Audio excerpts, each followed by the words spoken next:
how Maddie's been doing in her break away from the occult and the strange, and how Lottie's getting on with her investigations after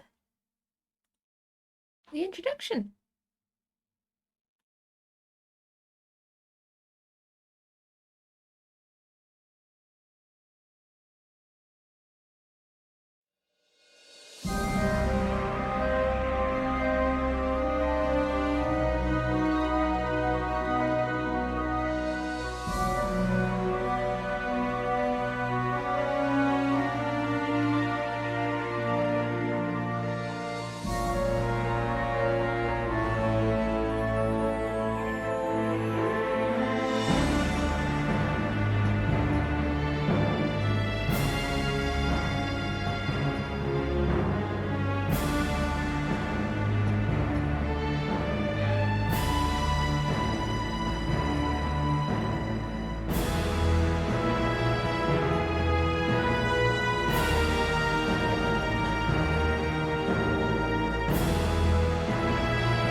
So, 3 months have passed since we last saw our investigators. And before we catch up on them getting back together again, I'm just going to have a little see what happened to them in this intervening time. So, Maxwell. Last we saw you were floating down the darkened river, completely out of control. Perhaps a little bit of water starting to seep in through the bottom of your boat, sloshing up and down over your boots. And you drifted on for a long while, round the bends of the river, under bridges, and out towards the port of London, the docks and its the fishing boats. And sort of out until you're sort of out into the sea itself, is the southern part of the North Sea, like the dark starry sky above you and the black waves beneath you. And it seems to last an eternity, just you and the sea.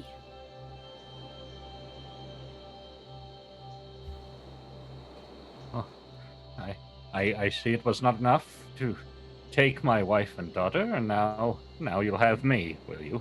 Well, I don't think so. I've got this hat, and I will do what I can to paddle with it.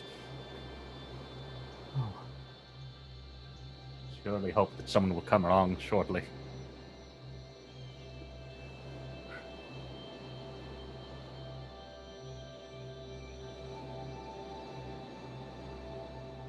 And so as you drift and wait, you see glimpses of movements down beneath the waves for a moment, and as the moonlight and the starlight glitters off the waves, for just a moment you think perhaps you can see the shadows of something down beneath those waves, the outlines of something far, possibly too vast even for the sea itself, this enormous mass roiling and moving down there in the dark. And then you hear a voice calling to you. Maxwell! Ah. Yes, hello? And you see the barge of an old friend of yours drifting towards you, and a rather surprised and confused looking Dire White, like leaning over the side, of calling out to you like, "What are you doing out here?" Just out for a midnight gallivant, but good spot of luck that you came along. I seem to have misplaced the paddles. And he hauls you back up, like your boots full of water, your trousers dripping wet. I do hate to trouble you, but a bit of warmer and drier clothing might be in order, I think. Yeah, and he sort of hurries you on into the boat, and he looks kind of pale and unnerved. He glances out back at the ocean and sort of shakes himself a little as he looks away from the waves. You didn't notice anything in the water with me? No, No. I suppose you wouldn't. it's just a dream. Of course. Tricks of the light, as they say. Yeah. Well, I should like to get to shore, I think. And I think you would be well suited in the same way. Yes. And he bundles you onto his barge, and the two of you head back towards the shore of the London, moving the top speed that the barge can manage. Dyer sort of occasionally glancing back over his shoulder at the open ocean. Yes. Well, I'll have you know that we did manage our enterprise with the Bellfonts, and well, quite a bit less than I should have hoped to find. But it does seem that there are some odd goings on.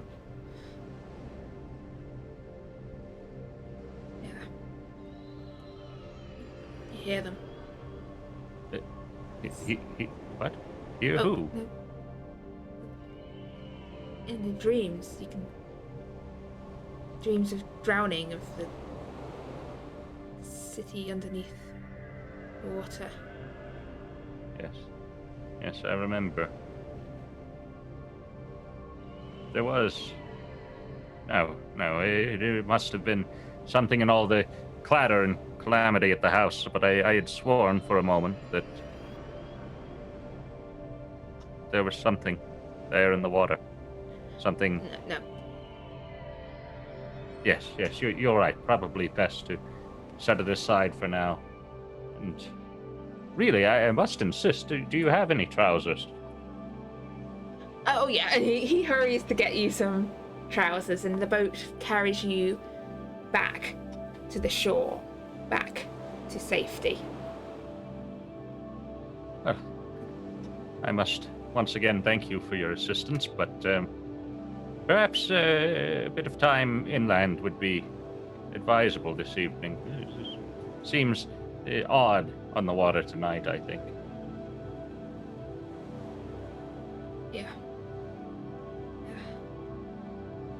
Yeah, definitely. And as you arrive back into port, he sort of docks the barge quickly and strides off inland towards the nearest pub. And Yes, I do believe I would collect my things and proceed home. I have much to think about. okay. And would you be over the next 3 months, as time goes by, what's sort of Maxwell's main activities, what's he's up to, and would he be keeping up and in touch with the others? I do believe I would check on the Carter estate from time to time and make sure that things are going well for Miss Maddie. But also, I would want to put in with our dear detective. You see, I am quite interested in seeing if there is more information on these drownings that she might be able to present me with. And then there is the matter of a letter which I had sent to a dear compatriot in Egypt, and I do hope that he is well. So I would be waiting on those things, I believe. Although also I would want to check my private collection and that of the British Museum to see if any mention of an obelisk of the sort that we had seen was mentioned. Okay. I'm going to ask you to give me a library use roll, please, for this research during this time. You're going to Yes, get of course. something, but its quality depends on this.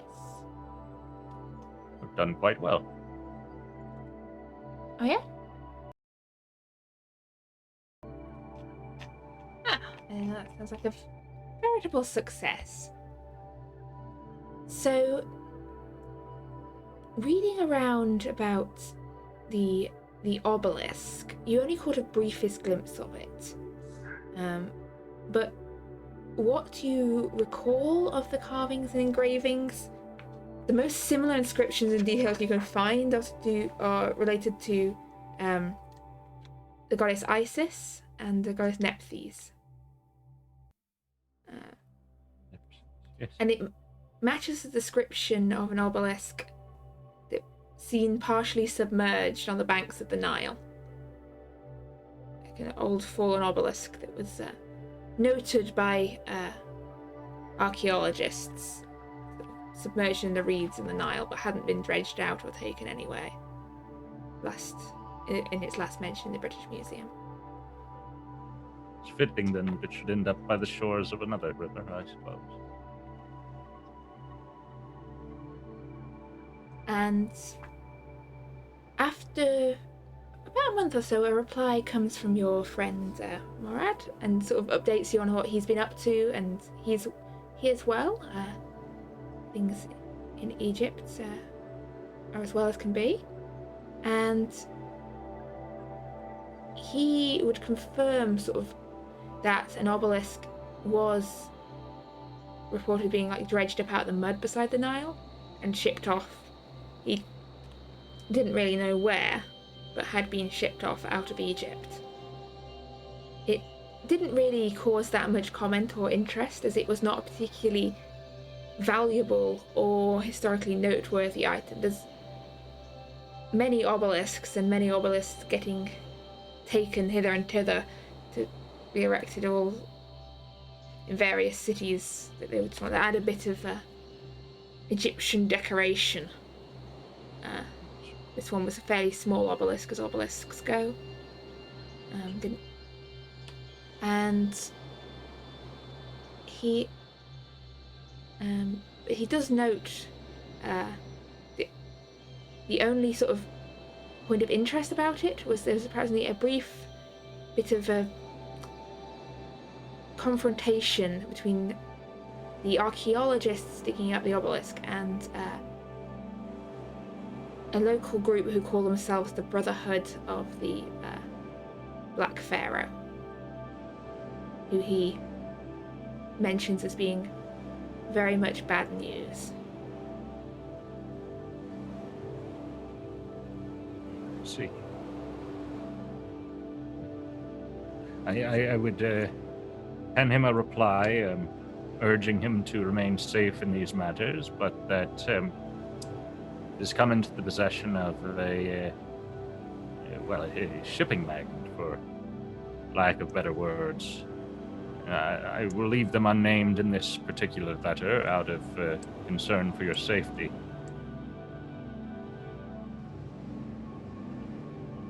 Okay. And the last thing was sort of getting in touch with Lottie and sort of investigations to do with mysterious drownings and the like, yes? Yes, most certainly. Well, before we link up what Maxwell and Lottie, what has Lottie herself been doing over this period? Yes, Lottie has taken some time to try to continue to allow herself to be held in well regard. She works with a family detective company, and she has continued to maintain the work while still taking some extra time to pursue her own findings and interests in terms of something that has happened to her family in the past. So she's just stayed more focused on work and has taken more simple cases that she doesn't think will lead into chaos and is just kind of trying to build herself back up, because I think she would have gotten in trouble just with how sideways things that she's been investigating so far have gone. So she's just kind of trying to build herself back up in a reputable way, while pursuing her own family matters on the side. She would visit the Carter household and Mr. Porter, but more often she would actually be visiting the fair lady, also found in the boarding house, and just talking flowers and tea and stuff with her and trying to keep her mind sorted. Okay. Okay, so yeah, day-to-day stuff. No, that's it. That's it. So yeah, your day-to-day stuff is eventually interrupted, perhaps not interrupted, but augmented via contact from Maxwell, as he gets in touch with Lottie. And would the two of you arrange to meet up, or would it be dealt with via letters?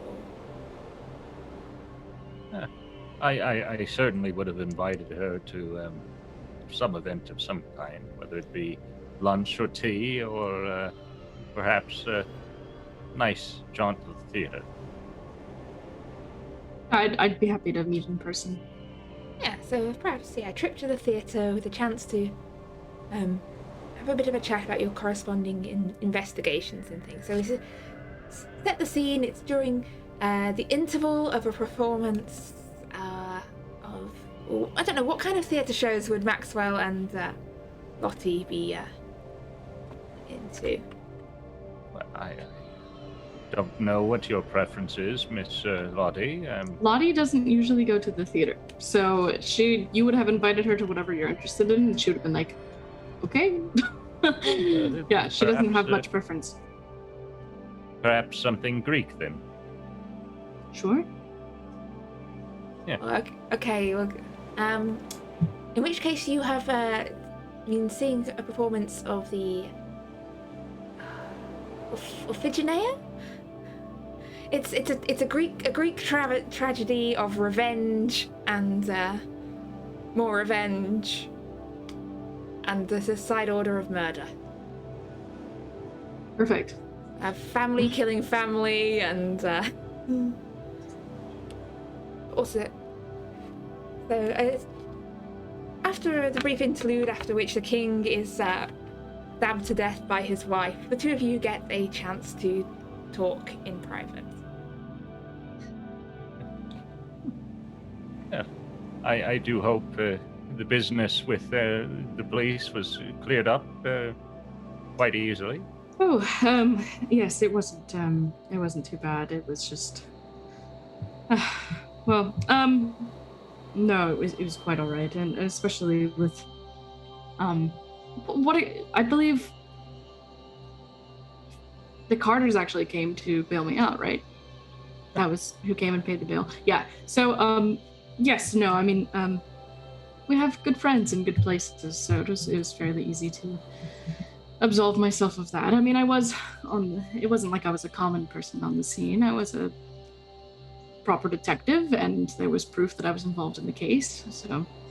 It's terrible business, being detained in the first instance. Yes, well, I'm just happy none of you were. But, well, I've been going back to the common, and, it's been quite boring, actually. Yes. As painful and exhausting as many of those events that we experienced with the Bellfont family was, I'm starting to miss it. Yes, yeah, understandable. It was quite a nice change of pace, really. I've been sitting about and feeling sorry for myself, so to be about and feeling part of something important was nice. But yes, definitely. We had mentioned in the past some troubles, both for your past and my own, and, well, I don't want to overstate myself in your place, but has there been anything of it? Well, I don't know if I've given you the full facts of the matter, but I grew up fairly poor. My family has many kids. I have about 4 siblings, actually. Really? Yes, and it takes quite a lot of work to feed a family that large. And I worked quite a bit, and my siblings worked quite a bit, and I was able to afford university. But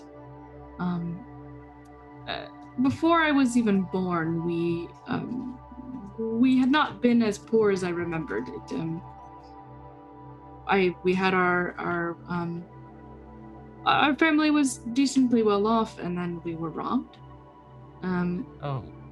Not because we owned any kind of particular exciting wares to be robbed. It didn't quite make sense, and within the robbery, whether it happened during or after, or it's been unclear. But my aunt was killed. Oh. And Terrible business. yes, and she had been living with the family, and it's been unclear who killed her, and it's just something that I've always been interested in growing up, even though it happened before I even came to be. It's something that was always kind of haunting over our family, and I would often ask about it and question about it, and it's a big part of why I decided to do what I do. But part of my reason for seeking residence in London was due to the fact that, Mr. Carter actually had connection to a book that was stolen that had belonged to my aunt, and I was curious if it had some kind of meaning or reason for the robbery. It didn't seem like it was necessarily a special book, but Mr. Carter has almost convinced me that maybe it did have some kind of meaning to it. I mean, you and I both know at this point, as well as we could, that items that look very unassuming at first can hold ritualistic value or some kind of supernatural thing, and I think perhaps my aunt was involved in that.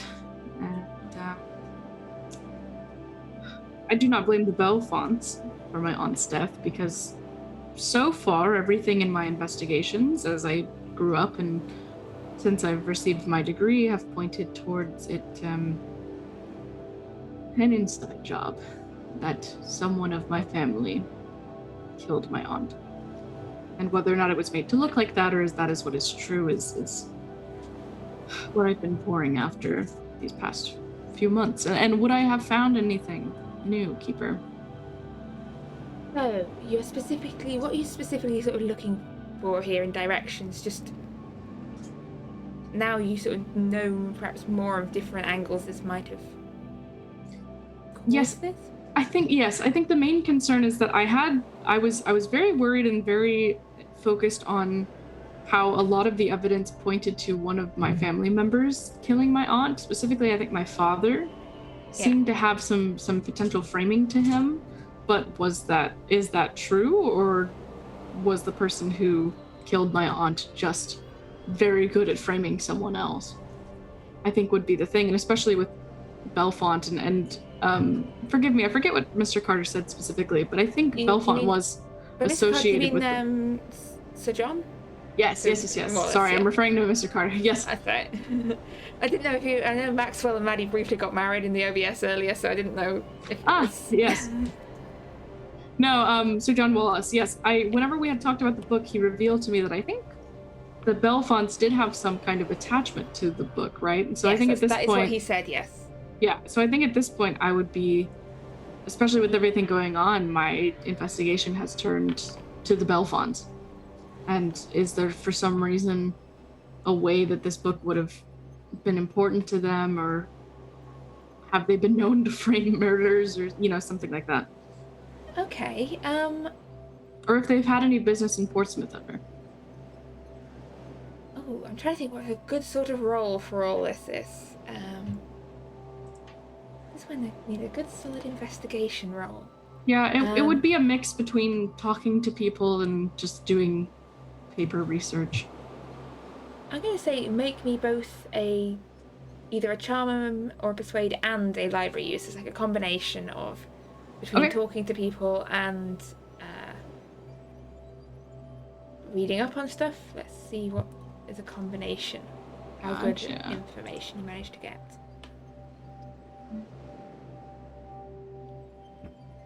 Hey! Good rolls. Good rolls. Okay. So, this is in an era before forensics really exists. So all the physical evidence at the scene is mostly based on, like, eyewitness accounts and what was broken into and what was not broken into. Mm-hmm. And that all points to this being someone who already had access to the house. So, yes. Again, still all very much points to this being an inside job. The Bellfonts have had interest in Portsmouth. They were involved in shipping, and Portsmouth is a major harbour that the Bellfonts have operated out of from time to time. Although they are much more solidly London-based. And one thing you get out of sort of talking to a few more people around people who perhaps know a little bit more in the occultist scene about Bellfonts and Wallace, and maybe seeing if they know anything, is mention that the book. So there's some interest in the book from a woman who owned a bookshop, and her husband owned the bookshop. She was mainly the actual one that ran it, though.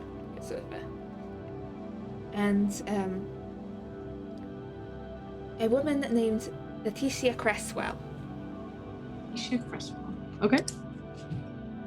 Was actually, scratch that, not Cresswell. I need Leticia Clark.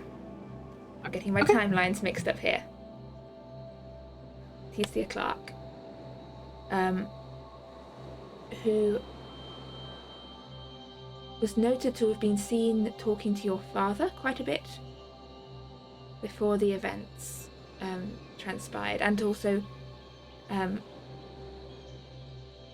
speaking to your aunt. They were witnessed having some kind of argument. And that was a bookstore in Portsmouth? No, in London. She travelled down. Ah, okay. It's quite notable. She'd come all the way down to Portsmouth, was seen speaking to your family, but back to London, she was just a little frail woman. Like, she wasn't even there at the time. It wasn't like she actually did it, but that she might know something. Specifically about the book. Okay. And the book was kind of like an herbalism type of book, right? It was. Yeah. It wasn't really any note that it was that valuable particularly, but it had been an old book in the family for a while. Yeah, so I would go ahead and look at... I'm trying to think what else is worthy of an extreme success here on... do you have any other questions you would like to add to that? I would also be interested, I guess, on top of the book, this is also just kind of... I would be somehow keeping eyes from the extreme success and charm. I think I would be somehow keeping eyes on Bellfont directly, specifically because I shot him in the foot, to see how his recovery is. There's the rumors around the occult scene are it's rife with talk of like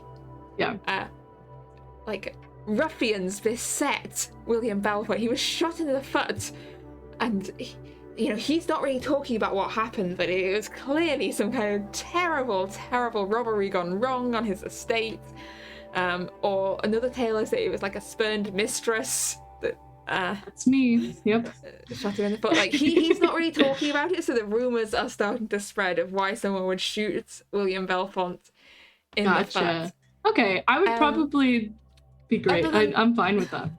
Other than that, the main Bellfont news is that his daughter, Ida, did in fact marry Mr. John Smith and is now Ida Smith.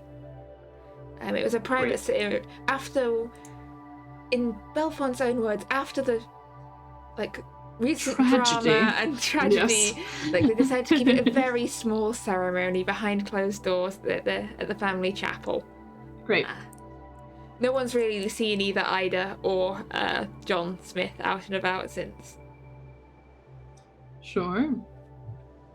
Yes, well, because you'd have to carry a fishbowl around it. Yeah, it'd be complicated. Yep. Great.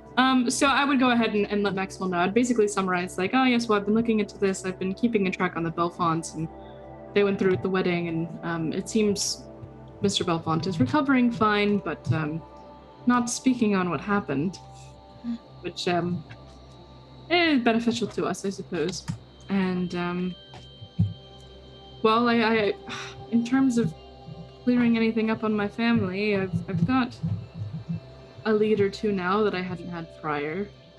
A woman in London, actually, who owns a bookshop, might know more about the book in question that was stolen, but it's been fairly boring, just different kinds of groundwork that I've been doing, but it's really wonderful to spend time with you again, and I've been to see Maddie a couple times, but I wasn't sure. It's been about a week or two. I was curious if you've seen her more recently, how she's doing, her mental state. It would seem that although I have paid a visit to the estate a few times, I don't believe that I had the luxury to meet her in person. But I'm glad at least that some new developments are being made in your own searches, and yes, I thank don't you. mean to trouble you really, but did you have a chance to acquire the notes from your colleagues regarding those drownings? Oh, yes, I did. What notes what would they say?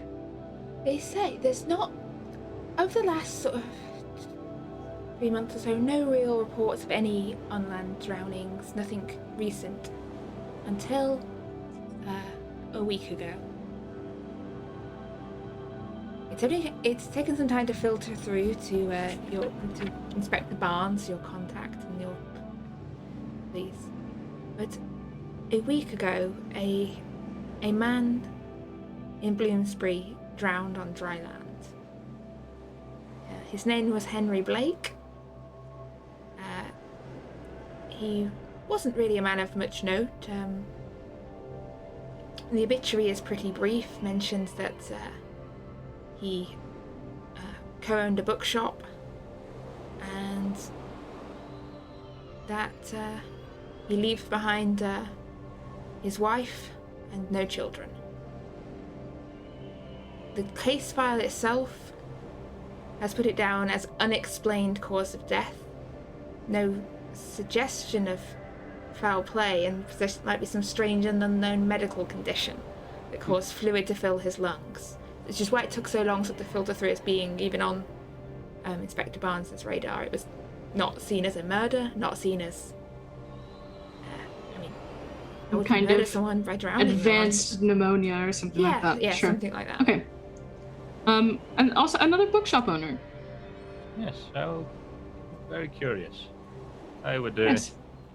think your investigation must proceed with the utmost speed then, if they are indeed at risk. But Yes.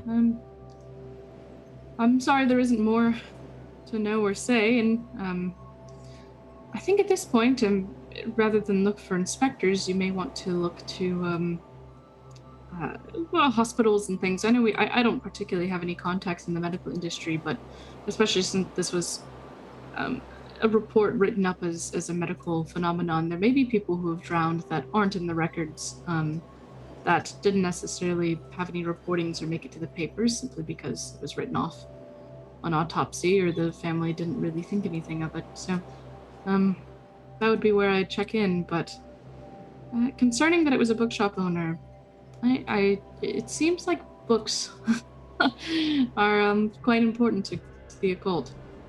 yes, and quite a bit dangerous, it would seem, regardless. Yes, indeed. But I don't know.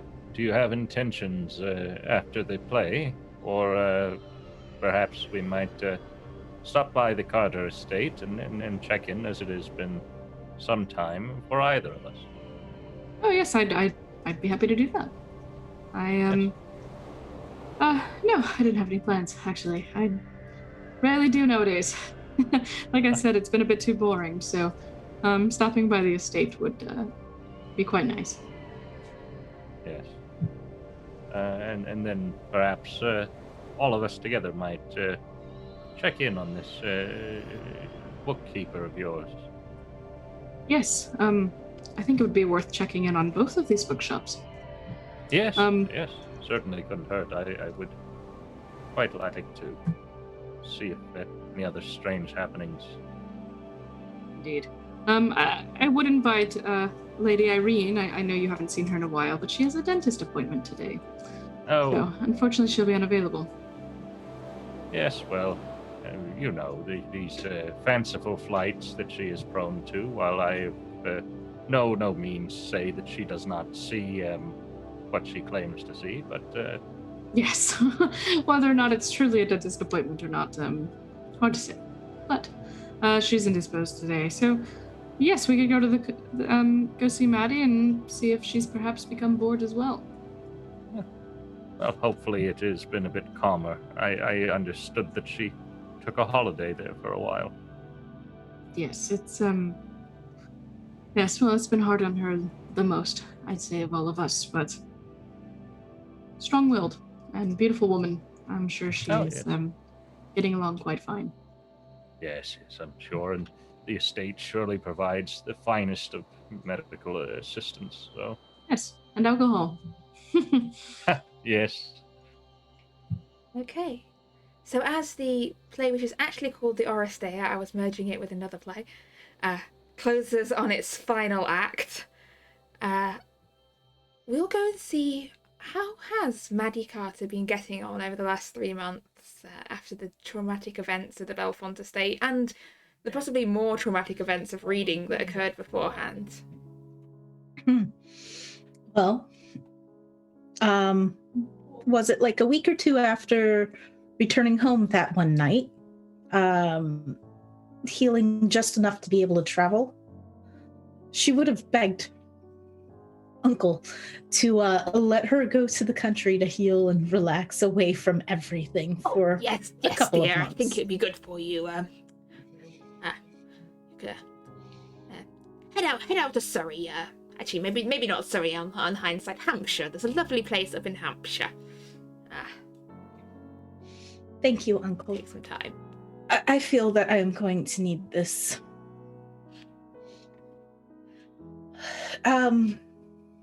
Any reading you suggest I take with me? I suggest you possibly leave Cresswell's translation behind for the time being.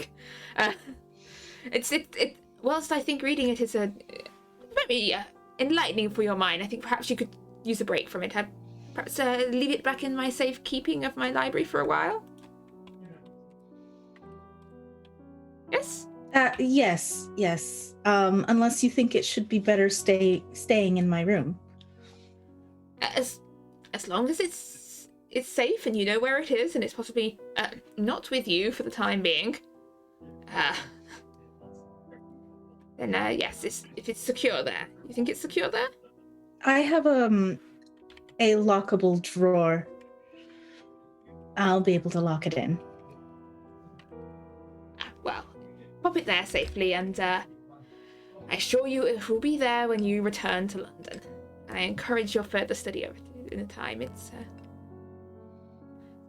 I always wished I had enough German to read the original, but he did a solid job on the translation.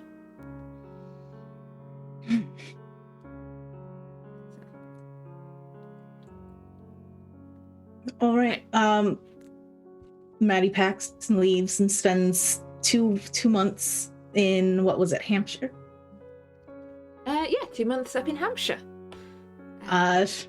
It's lovely weather and it's really, really nice to be so far from the sea.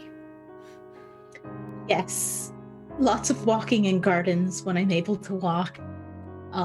Reading some fanciful fiction. Stories of romance and things of that nature. Okay. And after some time out in the country, you return back to the city, back to your uncle's house, Sir John's lovely building in Mayfair. It was, if I remember correctly. I believe so. And it's late one evening when Lottie and Maxwell come a-calling.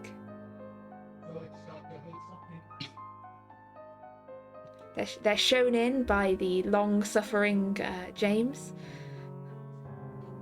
and off through to the now repaired library. It's now got glazed windows once more. There's no sign of the fire or other destruction that has been caused in this room. It looks almost as it once did, except for slightly less books on the shelves. And I will meet them in there. Detective Shaw, Mr. Porter. Yes, Pleasure to see you again. Yes. Yes, the pleasure is mine. And how are you doing, my dear?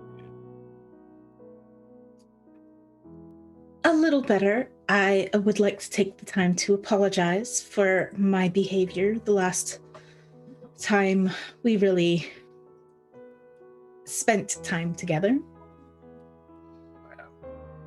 These things are bound to happen.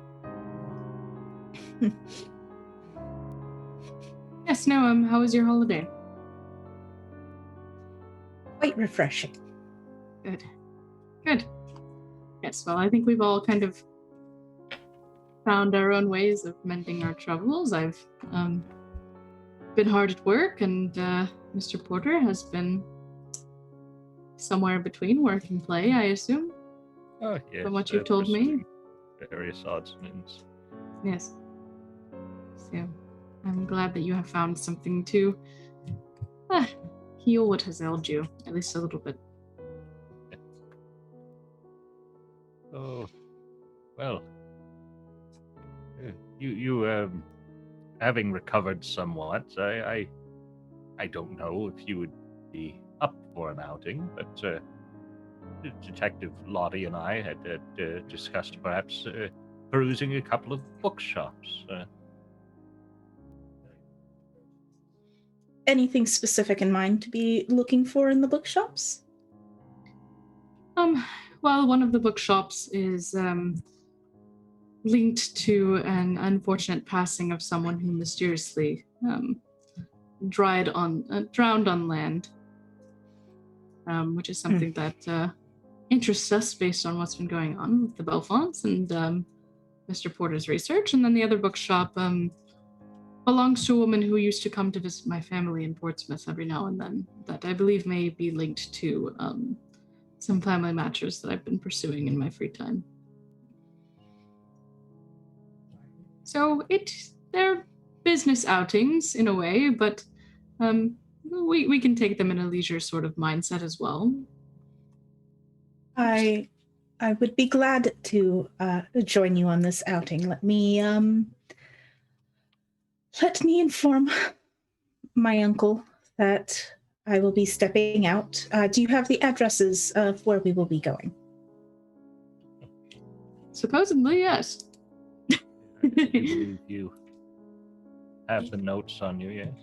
You have an address for Blake's Books in Bloomsbury, which was the bookshop belonging to the late Henry Blake. As for the older bookshop owner's story, you only have information that it was somewhere in Bloomsbury. Okay. And it was called Clark's Books. Okay. They're unrelated, supposedly. Have I found a link between the two bookshops? Actually, that wasn't it. Clark's Books. This is actually probably the thing that struck you. You're trying to look like where this Clark's Books could be, but there's no listing of it currently existing in Bloomsbury. Okay. It's either closed down or changed its name. Got it. Well, I have the address for one that was provided by me, provided to me by the inspector. I do not know where Miss Clark is the woman who used to visit my family. I do not know where her bookshop is, but I assume if we go to the first bookshop, those sorts tend to stay in touch with their competition and see what books they have in. So if anyone would know, we would be able to find out at the first. Presumably, and if not, then we'll just have a fun little carriage ride around town until we find it. Miss Carter, I do believe last we had been together, you had a particular tome that was of some interest to you. Perhaps they might be able to suggest some similar reading material, or... Yes, perhaps so. Yes, I shall keep my eyes open. Keeper, would Maddie have gotten coaching on what to look for on new tomes and books that might contain this sort of information? So, if asked, Sir John would have told you this sort of information can be found in all sorts of places. It's carved into old tablets, engraved on obelisks, all sorts of old sort of places. Modern books of it tend to be intermingled with the nonsense of the occult, some of them. But the really old, respected texts are the translations of things like the work of the Mad Arab. You don't just see that in your average bookshop. If it's anywhere in the city, it's tucked away in the British Library. Although, to be honest, I'm not sure that they have a copy of his work. Yes. Sorry, I've gone off topic. Look for things that are translations of previous works, and once you've known a little from reading Cresswell's book, that if the names start to sound familiar, you're possibly looking at something that knows more than your average occultist. But it could be of any age and any kind, really, a book of true knowledge. Thank you, Uncle. We will be we will be making a shopping day at several bookstores, and I will be keeping an eye out on them. Book shopping. Good activity. Here's the address of the first bookstore that we plan on attending.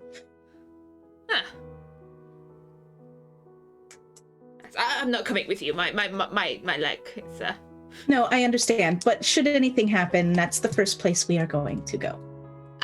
Yes. Very, very wise indeed, dear. I hadn't considered that. Yes. Well, stay safe out there. Although bookshops, how dangerous could they be? Have a lovely day. Really? Thank you, Uncle. Yes, let's go. We can take our carriage. Unless you've hired one for the day? To Bloomsbury, I mean, you could walk. But you can borrow the carriage if you wish, dear, yes. We might be going a bit further than Bloomsbury. Yes. Well, in which case, the carriage is yours. We've also been a group known to need quick getaways. Yes, actually, yes. Borrow the carriage. Go for it. All right, I will gather my things and get into the carriage. Any candles today, Miss Carter? Perhaps,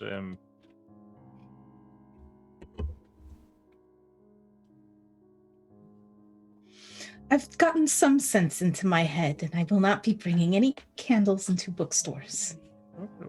It's quite fair. I just wanted to be sure that you had everything you needed. I didn't want to cause any offense if I have. I'm pretty certain we will be able to handle things today. It shouldn't be too taxing. Yes. Well then if everything is settled, I do believe.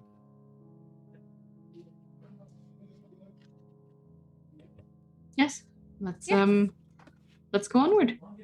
So you trot away around the corner into Bloomsbury, where there's bookshops and publishing houses are based, and it doesn't take you long to spot the bookshop that you're looking for. It's crammed in between two larger and more impressive buildings. It's got those like glass windows at the front with the little panels in it, a wooden sign, a slightly peeling paint above it, where you can see Blake's books painted, and perhaps under the peeling paint, evidence that of other names that have been painted on it previously. But it's a little shoddy. It doesn't look particularly well clean. There's grime built up on the glass, like smoke and soot from the smog of the city. You can just dimly make out the bookshelves of the interior.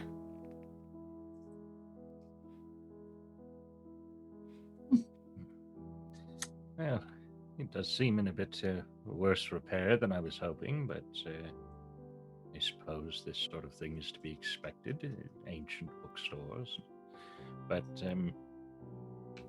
quite frankly, Detective Shaw, I find myself at a bit of a loss. I don't know how to communicate properly with somebody who has recently had such grief, and much less to inquire after the particularities.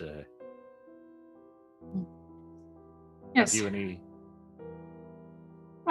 As a detective, I know that burden well, so I would be happy to initiate conversation. But you've done more searching into drowning and this type of thing as of late. So if I can initiate and then you follow through, and Miss Carter, you could enjoy a look around the store and see if you find any books that are of interest to you. That would be lovely. Yes, it's unfortunate the store's in such disrepair, but a widow can only do so much. Yes, of course. Yes, well, this is someone who is potentially a great source of information to us, so if we sense she's becoming upset or doesn't want to talk, I recommend we don't press it and simply just give her a means of contact when she feels she's ready and able to speak on it more. Yes. Perhaps we shouldn't all enter at the same time. That way, someone might be a distraction should that happen. Oh. I can go in before you, wait like 10 minutes or so, and then you enter, or reverse. You can go in first, and then I will enter. Sure. I think that's a lovely idea, and perhaps a well-meaning customer might set at ease this poor woman. Yes. Yes, Miss Carter, why don't you go in first and inquire about any books you're interested in? And I will leave the carriage and enter the bookshop. Okay, so you step into this dingy, dark bookshop, the little ding ding ding of the bell above the door. And I think this might be a good point as any just to go to break. And we will pick up in 10 minutes time. So we will see you shortly.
and welcome back. So, our investigators are currently in Bloomsbury, visiting bookshops that are connected with mysterious on-land drownings, and looking for information on a murder in Lottie's family past. All of it seems to be tracing back to Bloomsbury. And so, Maddie has just stepped inside Blake's Books, this dingy little bookshop owned by the widow Blake. So you, ding ding ding ding, little bell above the door rings as you step into the dimly lit space beyond. You can see the walls crowded with books. There's also sort of books stacked up on the floor. You have to kind of maneuver carefully in your skirts around all these books. I pull my skirts in closely so I don't knock any of the piles over. And you can see a desk also with books sat on it. And as the bell rings, a woman looks up from the desk. She looks to be anywhere between her 30s to 40s. It's hard to pin an exact age on her. Especially she's dressed in widow's weeds, completely in black. She's currently not got a veil over her face, but it's tipped back over her hair. This very heavy formal Victorian mourning clothes. And she looks up as you enter. Good morning. May I help you? I apologize for disturbing you. I have just come to see if you have any books on of translation works. Oh, we have we've got a whole shelf of translated works over there. Though if you're looking for foreign language originals, we have quite a few of those as well. Forgive the mess. I've not got around to shelving all of our new acquisitions recently. That's fine. Thank you. My late husband did a lot of the organisation around here. My condolences. Well, you know how husbands are. Always dying on you. Well, I shall not take up your time, and I shall browse my own. This is a shop. This is rather what it's for. Are you looking for anything in particular? Maybe I can help. Just to browse, mostly. Thank you. Well, feel free to take a look and let me know if you need any help. All right, thank you. And I will move over to the translated works to see if I can find anything. Yes. Okay, as you're searching around, there's no better time than to give me a library use roll as you start heading through her shelves of translated books. Just browsing through, you can see that there's lots of mythology, history, religious texts, and a lot of translations of various occult works. In fact, the more you scan over the titles in this bookshop, the more you begin to realise that this is a book with a heavy amount of theosophical and occult writings. This doesn't look to be particularly a fiction selling. There is some fiction in there, but this is definitely occult leaning. Are you looking for anything in particular? Anything that might complement the book I already have. More in-depth information, or anything that might have information my book doesn't have. Okay, so your book being as it is a guide and details of various cults, which it does name despite it being entitled Nameless Cults, which is a real misnomer in the titling department. Mm-hmm. But as you pick over the shelves, you do pick out a couple of things that start to sound sort of vaguely familiar. There's immense, flicking over the titles, nothing looks quite as in-depth as your book. These are much slimmer looking tones, brief translations of fragments of things, discussions of you see one that says notes on the cults of the ghouls, another that is an examination of, they see a lot of these are notes on other texts or people discussing other more worrying things. There's like Gnostic complications translated from the Latin, and also quite a few things translated from Chinese texts, the translations of the I Ching, and which I'm probably pronouncing wrong, and sort of translations of the Key of Solomon, all sorts of bits and bobs of occultist knowledge, but nothing that really leaps out to you as the same kind of content that you have in Nameless Cults. All right, then I should like to move on over to the original texts in their original languages and see if I can find anything there. Okay, so as you start browsing through that, what's the plan with Maxwell and Lottie? I think enough time has passed. And we will enter. I would probably take the lead since I'll be talking to her first. I would take a moment to like glance at a bookshelf or two, but then walk up to the counter pretty much immediately. Oh, two customers in a day. That is quite surprising. Oh, have you not seen much business as of late? We're a little bit niche here. We don't get so many customers coming by. Oh. What would you say is your niche? I was just looking for books in general. Oh, the occult, the mystic, the unknown. Those who seek to know what people, the deeper meanings of life. Have you ever been to a seance or spoken to any mediums? We've got books on hypnotism, how to engage with the dead. We have. Yes, I would be quite interested in some books meant for a medium. Some really wisdom of the East, all manners of new and exciting things. Where were the medium books located? Things on seances? Just over there. Books on the seances, reports of extraordinary phenomenon witnessed by people who have attended seances.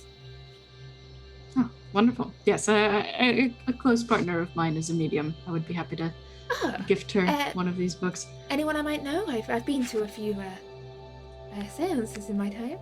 Are you familiar with the Lady Irene? Yeah. Not seen her around for a while, but Yes. Well, she's been quite busy. I've not been out and about as much recently, on account of it wouldn't be seemly. Yes, my condolences. I heard you did have a loss recently. Yes. And what was your name again? Leah. Leah? My friends call me Leah. Yes. Ah, yes. But your full name? Leticia. Oh, wonderful. Well, good to know.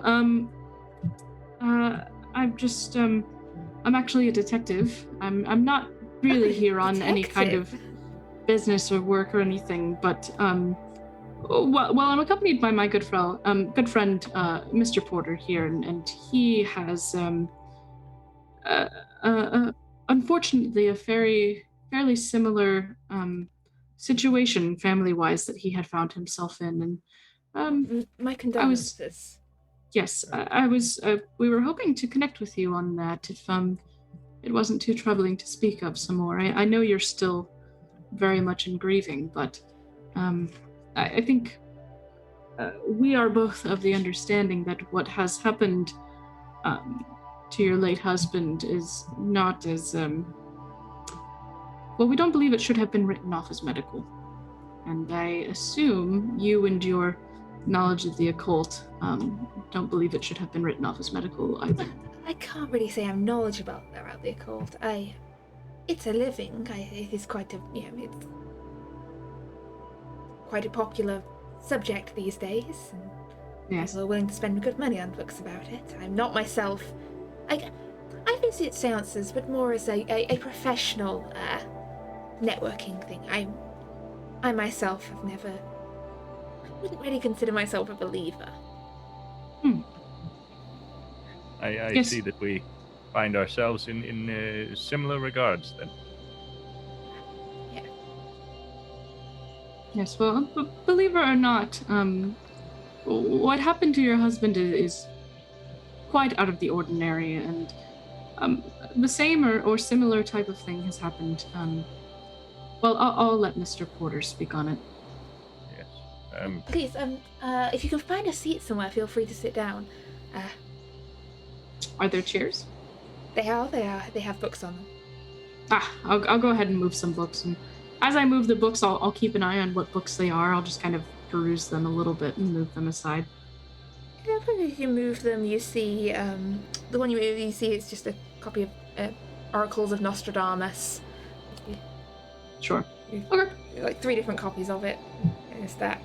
Great. Yeah, I'd go ahead and just gently put them aside. I assume a lot of them are old.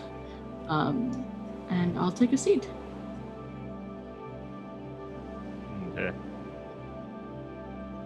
Miss Letitia, was it? Yeah? Please, Leah is fine. Yes, Miss Leia. I know perhaps the details of business are a bit private, but you didn't notice any strange customers in the last while? Well, she kind of waves her hand around the bookshop, then notices that Maddie's still there, and then just leans in and lowers her voice. All my customers are rather strange. Yes, of You course. know, is this being what it is? But, I don't recall. We had a lot of regulars coming in, either keen occultists or collectors, antiquarians, the type who are looking for something that's worth money more than the Yes, average customers. The folks like the Bellfonts, for instance. Oh, Bellfont. Yeah, he doesn't. He's not the kind to come to the bookshop himself. Yeah, he'll sometimes send his Charles over. Oh. Sweet lad. Bit on the timid side, but you know the Bellfonts then? Yes. Unfortunately, I've heard of a terrible business lately, but was quite pleased to hear that the wedding went as planned, if a bit smaller than it would have otherwise been. Yes, Ida's wedding. I didn't get invited. It was a small family affair. But I mean, you heard what happened about. If I recall, a mistress escaped from an asylum, and Yes, quite a scamp, really. But Yes. I know. Something like that, I suppose. That's what I've heard. Shocking. But yes. So I've sold a fair few books to Bellfont in my time. yes, I suppose you would. They are quite interested in affairs of that matter. Along that same inquiry, perhaps have you seen any books of particular interest of late? I, being an antiquarian myself, I like the odd tome from time to time. Oh, well, but truly, I have a few interesting bits tucked away here and there.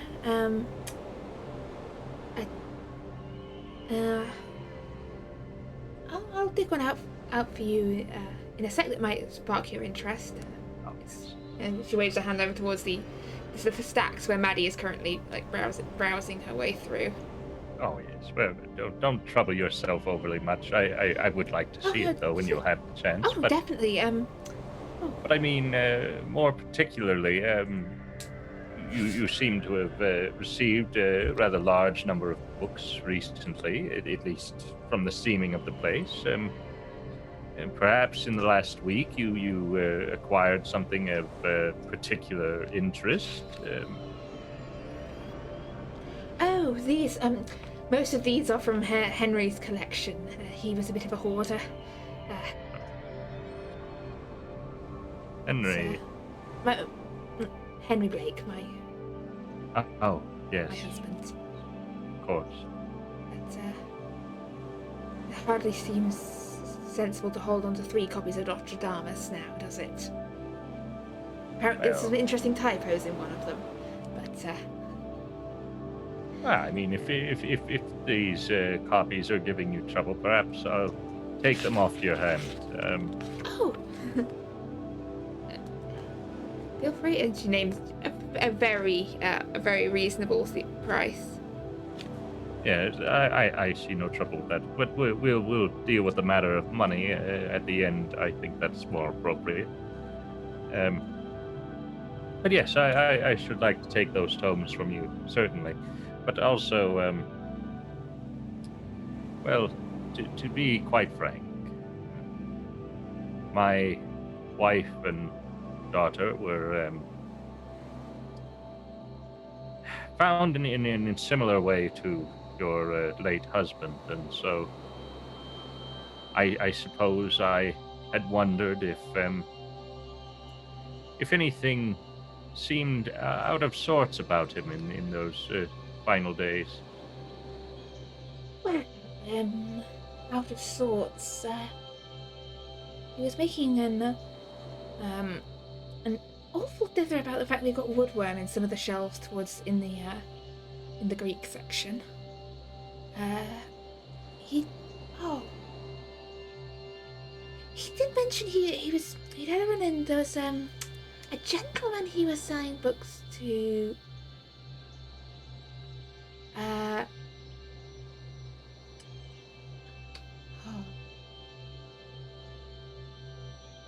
He'd had a book he'd sold to a gentleman over in Mayfair. I remember him going over especially to visit the gentleman's house. Big fancy place over on Grosvenor Square. And and then he was on his way back from there and dropped dead right here in the shop. Oh, terribly sorry. Must have been truly upsetting. I know I had many thoughts run through my mind. I found them in my home, you see. Oh, I was mostly cursing my damnable poor luck. You bury one husband and it's tragic. You bury 2 husbands and it starts to seem like you're cursed. By the time you bury the 3rd husband, you really start to think maybe marriage is not such a good idea.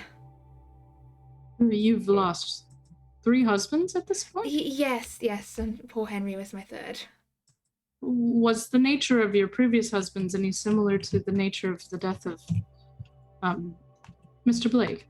Oh, no, that would, I would believe, start to look highly suspicious. I don't know what you could really blame that on. It's not like there's people going around drowning people in the streets. No, my Matthew, my first, was stabbed to death in a dark alley, actually. In cut purse. What was that ever solved? Did the culprit taken in? He took a walk down the wrong street, and I think they hanged the man they found for it. And the second, if you don't mind me asking. The second, well, nothing quite so dramatic. He, I suppose we can say he fell off a boat. I think he was drunk at the time. He was drunk a lot of the time. Poor David. Yes, well, that's rather unfortunate. I would assume you aren't cursed, but if you do have any interest in seeking to soothe any idea that perhaps some kind of ghost or supernatural figure is following you and causing these things to occur in your life, I would definitely most recommend my colleague, Lady Irene. She may be of some use to you and just, potentially communicating with the dead or finding peace in some way, even if you're not a believer, as you've said.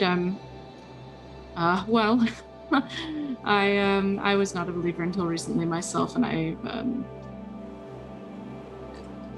you'd be surprised. This Lady Irene, she has a way of helping you see things you didn't see before.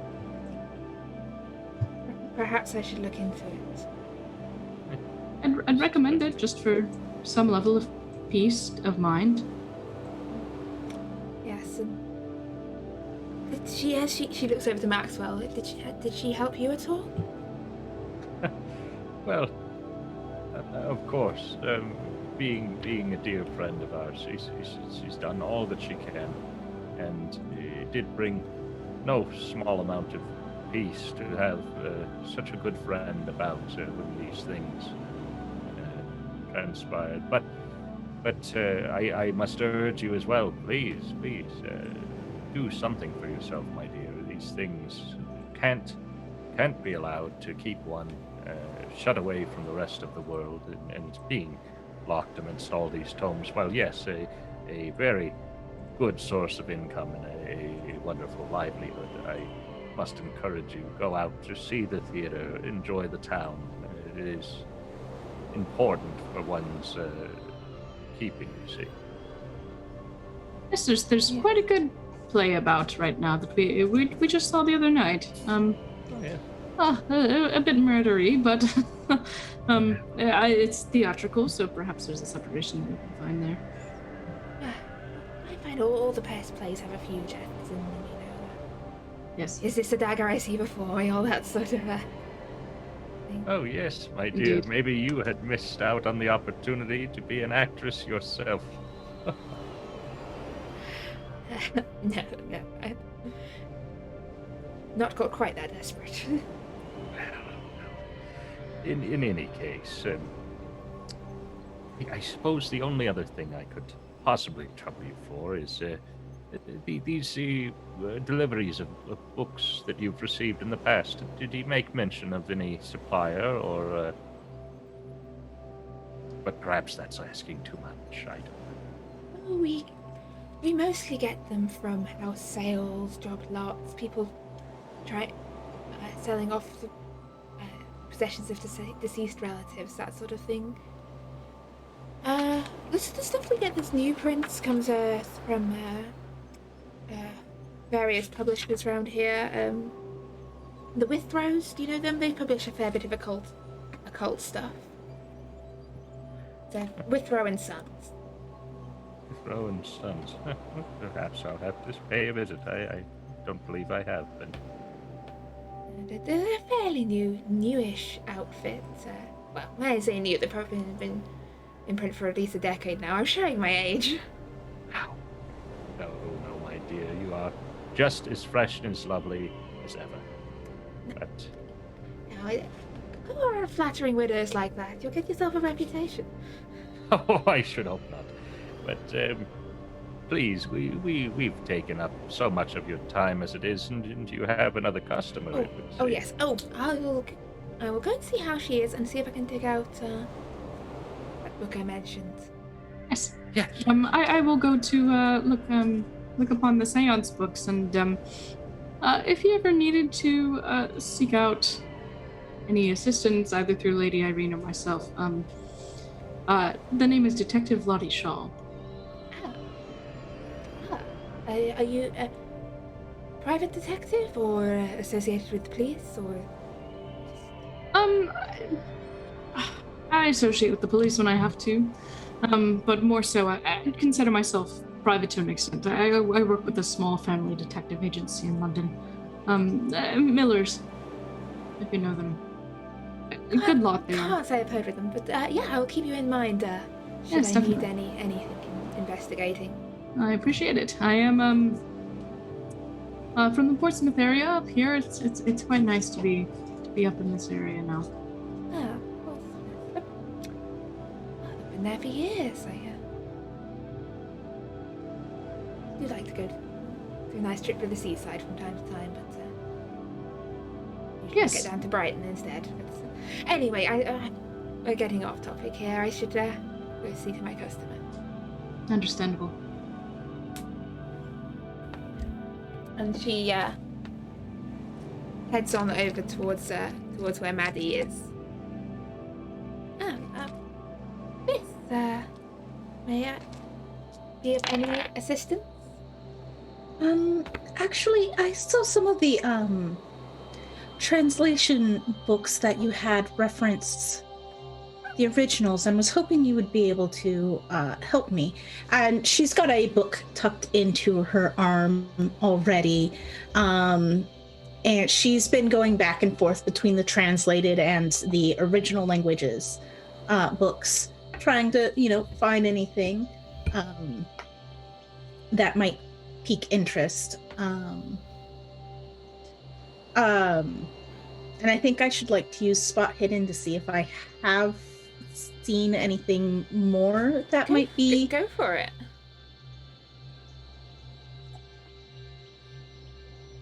Okay, that was a success. Nothing that seems to be tucked away. Nothing that's sparking any more of a an eldritch rather than an occult note. Okay. Which originals are you? What kind of originals do you mean? What are you looking for here?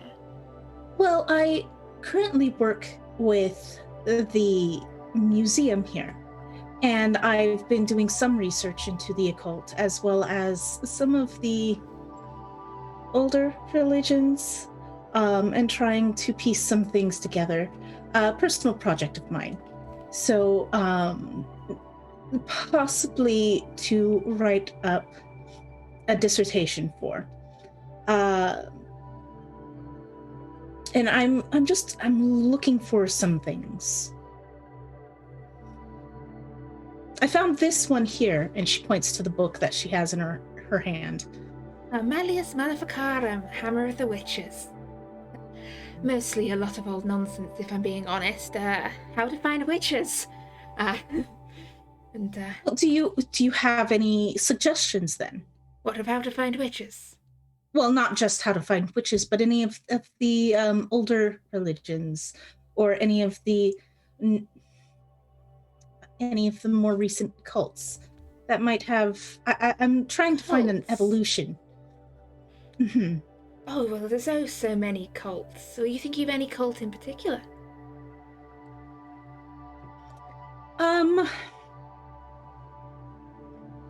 Well, one that I've come across recently was the cult of Dagon.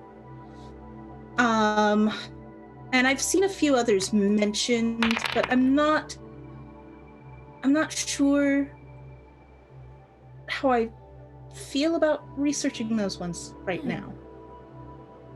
At your mention of Dagon, you see her eyes flick from you over to Lottie and Maxwell and back again. I make no notion that I know who the people are in the store. I don't even acknowledge them. Dagon. Lord of the Deep Ones and all that. Mm-hmm. Where would a respectable young lady like yourself come across a name like that? I told you I work at the museum. Yeah. But I mean... And I... So you mean the Phoenician, like the traditional Dagon, not the Well, I've heard whisperings that there's a new cult rising, an evolution possibly of the old Dagon. Well, I mean, you do hear rumors. Tell me, have you ever heard of a man named William Bellfont? He was in the papers recently, wasn't he? His daughter got married, and don't know, his cousin shot him in the leg or something. I don't really know what that is.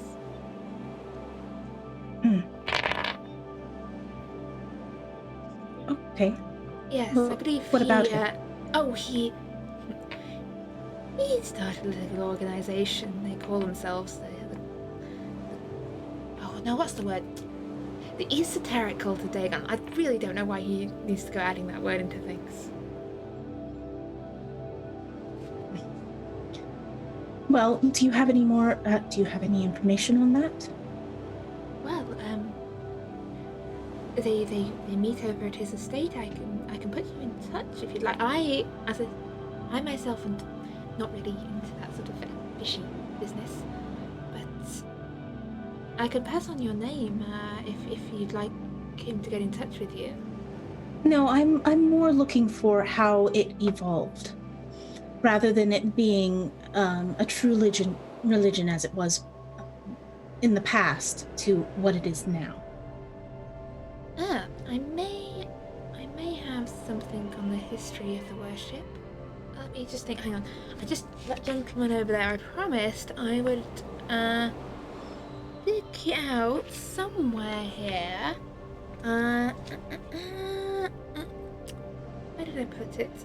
Do you see a copy of the Emerald Tablet anywhere? The Emerald Tablet. I will look through and see if I remember seeing that title anywhere. Yeah, it's an old one in Latin, translated from the Phoenician. And I was gonna say with your spot hidden from earlier, you're able to pick it out. This one? Yeah. I pull it out and hand it to her. Perfect.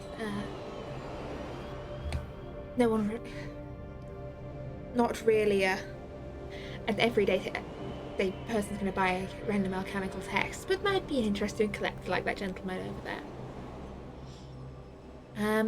I'll just go give this to him, and then I will dig out your Dagon book for you. Thank you. So, point of warning, probably depending on which circles you're in, don't go shouting that name around. Cults can get awfully uppity when people start, mentioning stuff, and there's people out there, that can be quite dangerous. I can understand that. As I said, I've come across while researching in the museum library several other things that seemed kind of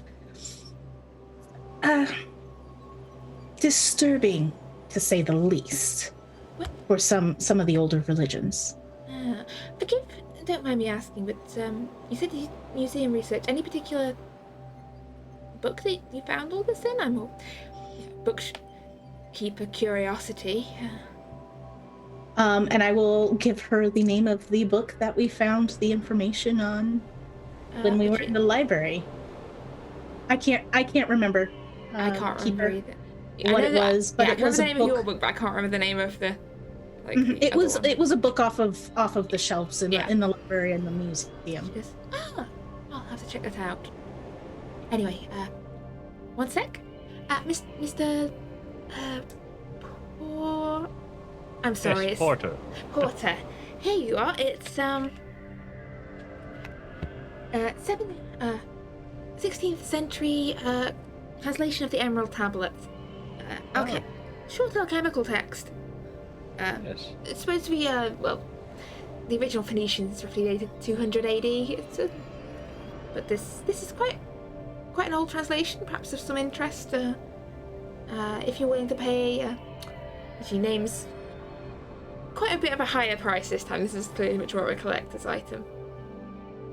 Well, ordinarily I would not spend so much, but you've been lovely to us, and so I do think I will have to purchase it. Wow. And anything for you, detective?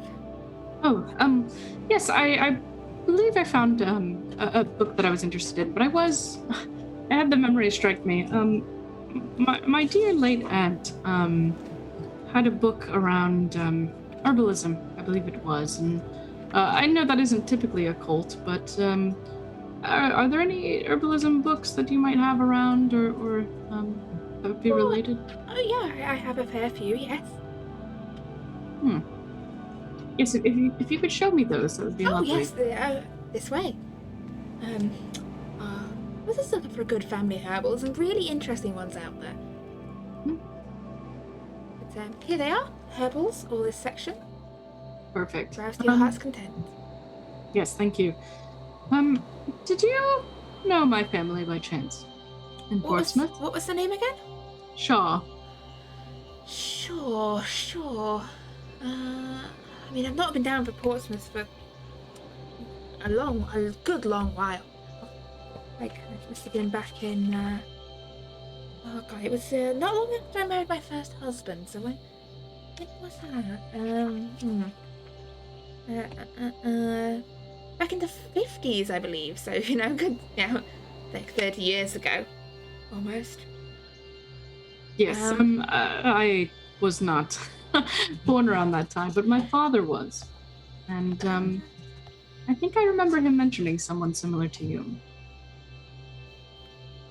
In some arguments, perhaps? I mean, it's 30 years back. I visited a fair few people down there. I was a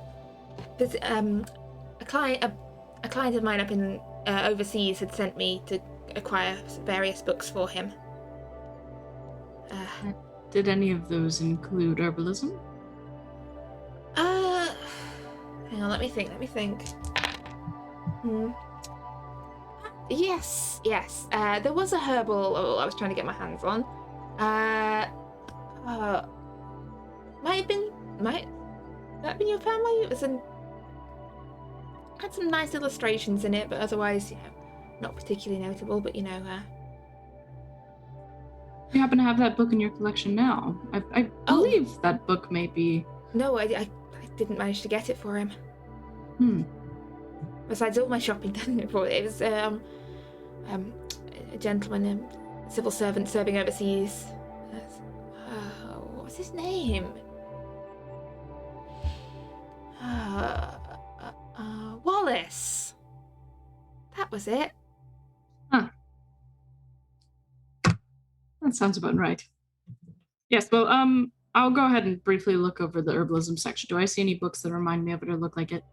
Some of a similar ilk, but no, it's nothing that matches like the description your father gave of the book. Great. Well, pity.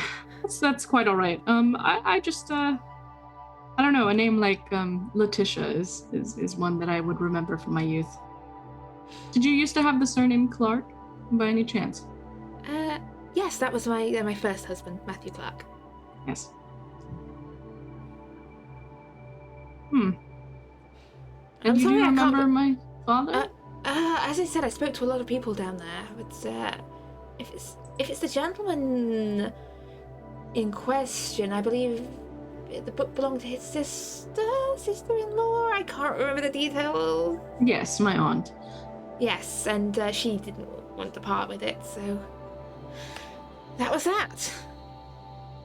And you had some kind of argument? Possibly. This is 30 years ago, dear.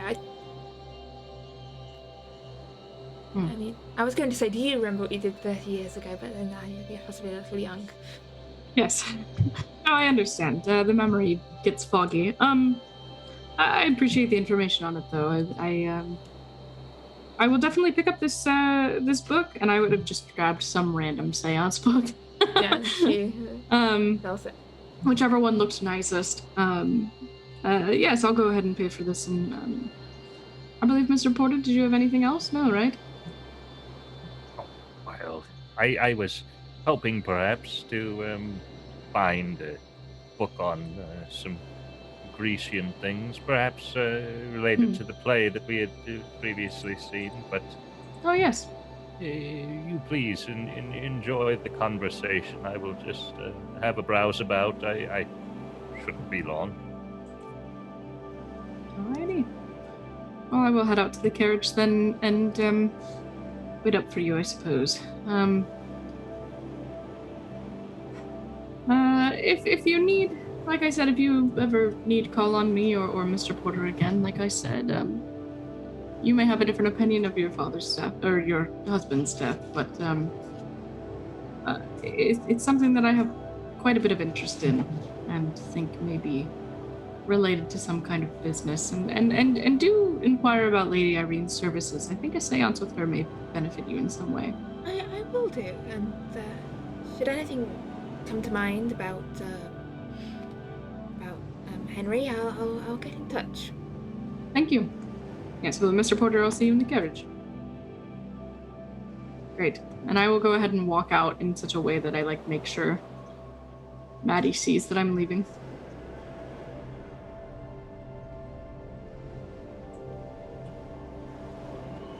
I don't make any notion that I acknowledged anything that's been happening other than browsing the books.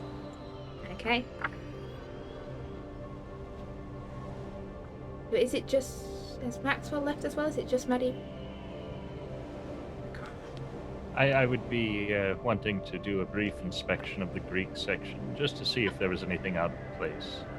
Oh yeah, yes, you can browse through a collection of fragments of Greek text, as well as the bits of occult stuff, mythological stuff, possibly a few plays as well.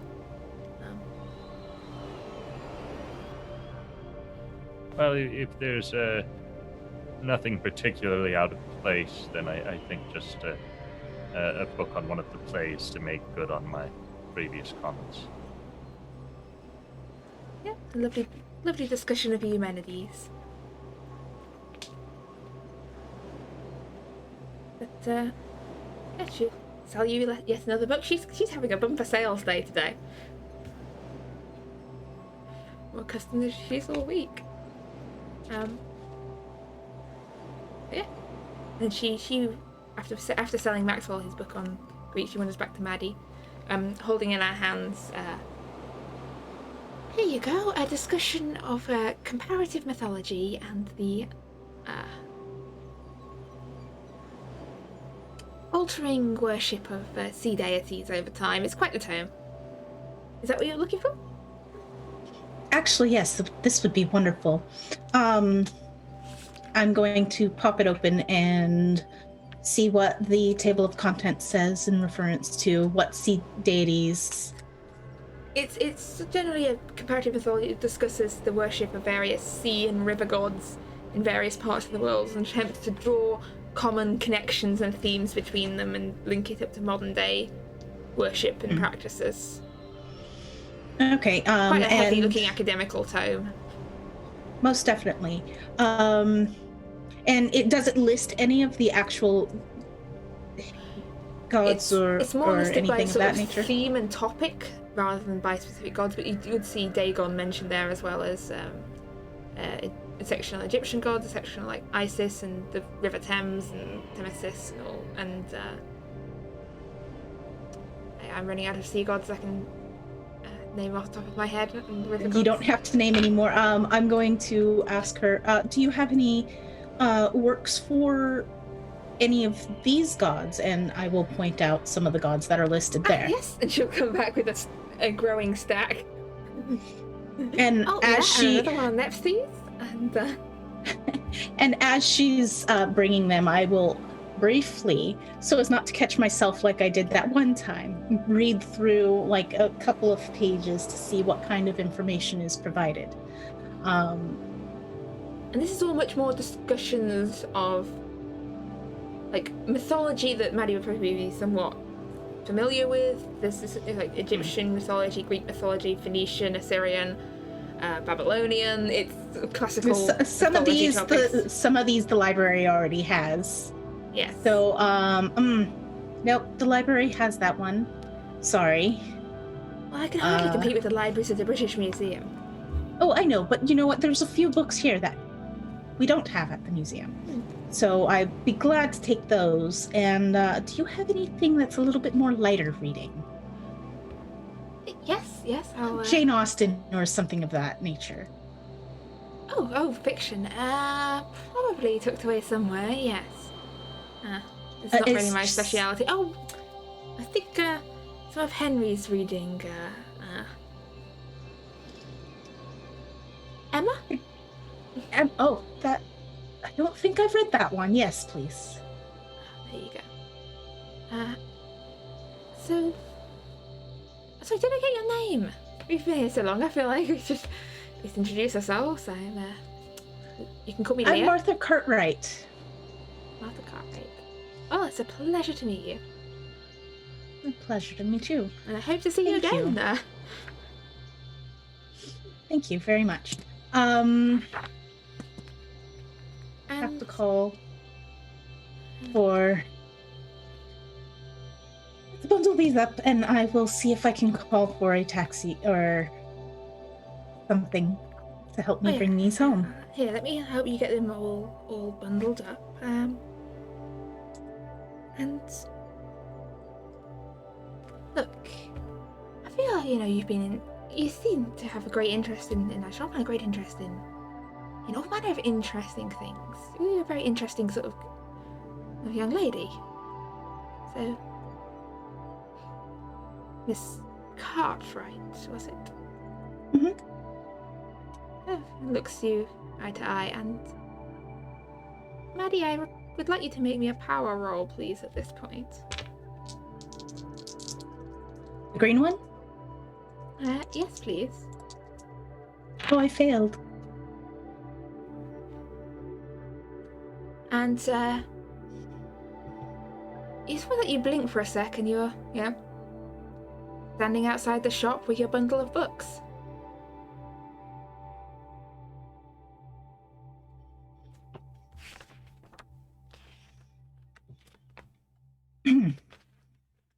I will take my bundle of books and walk down the street a ways.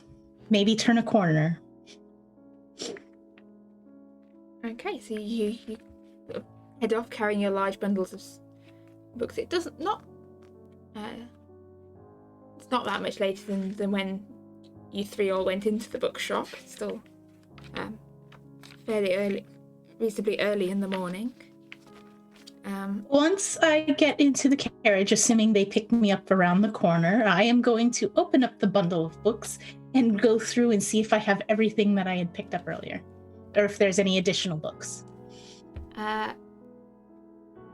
All the books you bought are there, and no additions.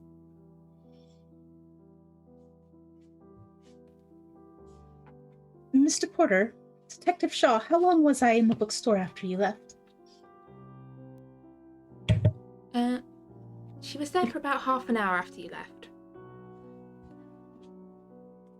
Must have Okay. been. Longer than anticipated. Yes, I assume you got into quite the conversation. I don't remember paying for the books, and I don't remember walking out the door. Oh, Do you still have the books on you? Oh, yes, here. And she watched me unwrap my parcel of books. perhaps a bit of stress from the outing. You haven't been around many others, have you? So maybe it's just a bit of too much excitement. Yes, getting back into things. What is the last thing you do remember? Giving her my name.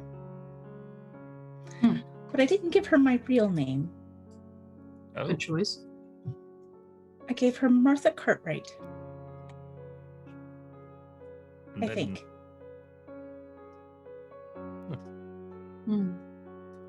Interesting. Did she mention anything else odd, or anything else that you recall as standing out?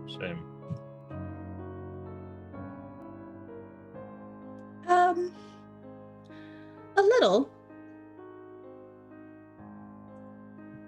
Before that, before purchasing the books, I'm assuming I purchased the books. I checked my wallet. Did I purchase the books? Yes, the money is missing. She was quite interested in the fact that I was interested in these topics.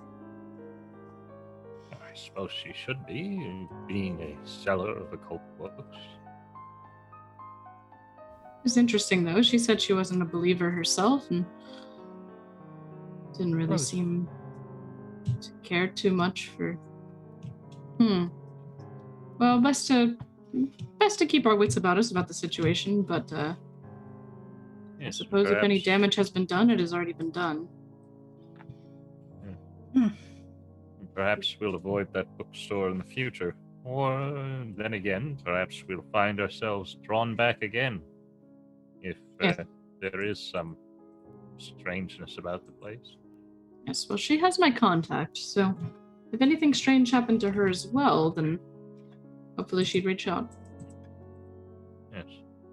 I am somewhat interested. She said that there was a misprint in one of these copies of Nostradamus's predictions. I wonder... May I? Please. And then she'll hold out a hand to the book. Sure. All right, and I will glance through the book. Would I have read it before? Possibly. Entirely up to you. Yeah, you would have had plenty of access to have read it either in research or at your uncle's house. Okay, then I say I would have read at least half of it, if not all of it. So I'm going to read through and see if I can find any mistakes. Okay, it's going to take you some time. It's quite, reading through, That's looking in fine. detail for mistakes. How many, well, I'll give you what language we did? Maybe a Latin roll. I think hang on, Latin? No, these are English translations. Mm-hmm. Give me a language own roll, please.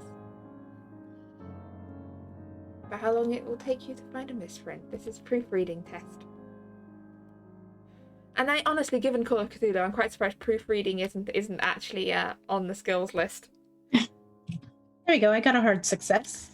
It's going to take you about 2 hours to find the misprints.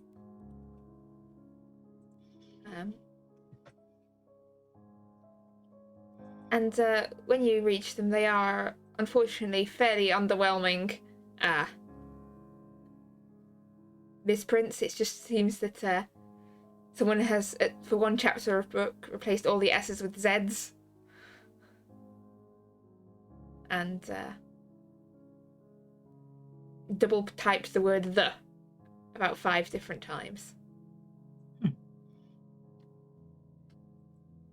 The printing, that copying is noted as being published by Withrow and Sons, publishers Bloomsbury.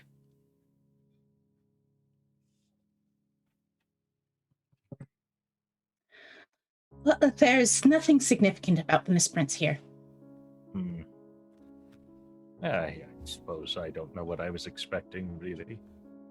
Although, you do mention several repetitions of the word "the." Perhaps we could reference those particular sentences. Maybe there's something there. And how interesting. The publishing company, it seems, is the one that is more recent. Well, 30 years, of course, not being all that recent. But at the same time... interesting that it should happen to be the same one she mentioned. So I'd assume normally with this type of thing, it would be less so a misprint and more so searching for some kind of cipher or some kind of clue that links to some kind of different language. But yes, I suppose. Are the specific sentences of any meaning? I will point out the sentences that were typographical errors. Mostly it's just this one chapter. Does it stand out, Keeper? No, it just... Sometimes a very poorly printed book may just be a very poorly printed book. Got it. Okay. Well. Shall we check other bookstores. Yes, Detective Lottie, did you find any connection to this Clark? Was it? Yes, we have already met her in the form of Miss Leah. Oh, Turns out the bookstore used to be called Clark, and then that husband with that surname passed away, and then it became Blake's Bookshop. Interesting that she's been connected to books, but it's always been named after the husband. I suppose that's just the times that we're living in. yes. Interesting. More still that you'd have two husbands die in relation Three? to this bookshop. Yes, 3 even. At this point, she joked about being cursed. I don't know much about curses, but I don't know. When a woman has that many husbands die, you begin to wonder about ill play on behalf of the woman. And not to be accusatory or anything, but sometimes there's something to gain from being a widow. No matter. She gave the information that I was looking for. Not much, but she confirmed some things that I had in mind. So, in terms of bookstores, we had been to the only one we needed to go to. So it would seem strange how these coincidences seem to mount. Yes. Oh, then, Maddie's just staring out the window, clicking her fingers on the stack of books that she's purchased, trying to remember what happened after or between stepping out of the store and purchasing her books. It's just a complete and utter blank. The more you think of it, you remember Leticia looking at you, talking to you, and then you were outside the shop. Everything in between is completely gone. Things that one can't recall. I wonder what Lady Irene might have to say on the matter.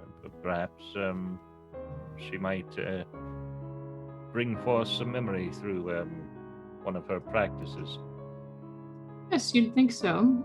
She's found memories of events that she wasn't even there for before, so Yes. I wouldn't be surprised if she could stir something from you. I just wonder where Remove she my is. gloves and check my fingers and hands. See if there's anything wrong with them. I know she had a dentist appointment, but you'd Hands think just- she'd be back by now. Fine, hands are fine.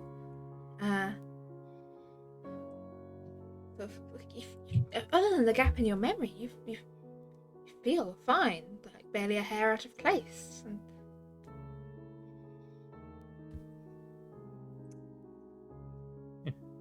Did you find anything useful in the tomes there, or? Not so much. Most of it's just discussions on the mythos and former practices of older religions. Comparatively, there's this one, and she pulls out the one that the big text tomb. There's this one that has more information, but it's more just a discussion, comparing and contrasting in that nature. Almost a dissertation, I think. But I'm gonna say, at this point, I presume that, given how long it took to look for typos and that sort of nonsense, that we are either back at Grosvenor Square or at someone else's house. Or if you want to ride the carriage in circle around London, you can. But it's just being at the estate is fine if that's where everybody wanted to be. That's fine. Just for setting and background knowledge.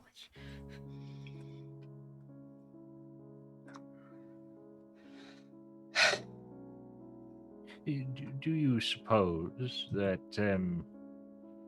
now knowing that Miss Miss, what was it, Blake, who was in fact Miss Clark. Do you suppose your uncle might have any knowledge of Miss Clark? I suppose he might. More than likely. I suppose it wouldn't hurt to ask him, and perhaps he might have some insight into this brief lapse that you've had. Yes, I think he's been rather involved in a lot of things. He's been a very kind, hospitable man, but perhaps now we try to push more information out of him than he's given us.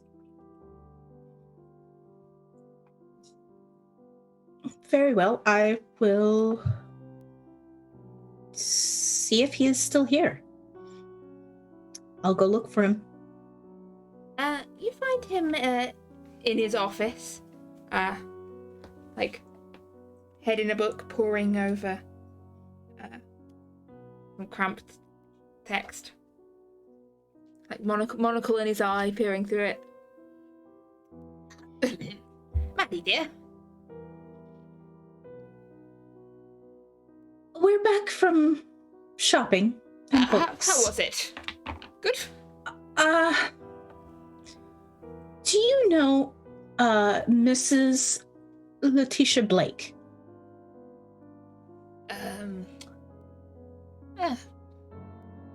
Formerly Letitia Clark. Can't say it rings a bell. No, never heard of her. Well, we were at her bookstore, and I have a funny, I guess you would call it a misrecollection? Or a missing recollection, I'm not sure. Huh. One moment I'm talking to her about books, and then paying for the books, and the next minute I'm outside with no idea how I got outside. Oh dear, and you've been doing so well recently. I didn't give her my real name. That's and there wasn't anything odd going on beforehand that might have caused this lapse?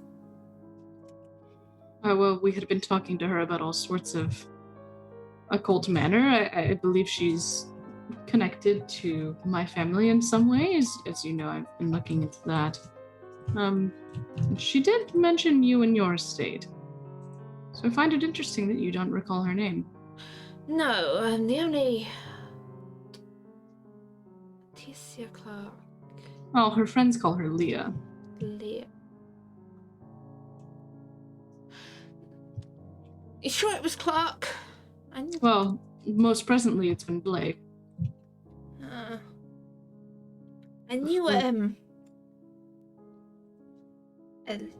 Leah Cresswell once, Martin's daughter. Old friend of mine. That would be plausible. I mean, she's had a variety of surnames at this point. She's had 3 husbands pass. But last time I saw Leah Cresswell, she was, well, younger than you are. So, just a girl. Not seen her since then. She was her father was, I guess, a colleague of mine. He was a scholar. Big translator of texts, that sort of thing. He's actually the one that wrote the that translation you have, Maddie. Unfortunately, poor Martin, rather, what's the way to say it, lost his mind. Quite utterly. And we ceased working together. You told me he's in in an institution? Yes. I believe he was in Bedlam, the Bethlehem Royal, for a while, but I don't know if the family had moved him out at all. Yeah, his wife died. It was very, very unfortunate.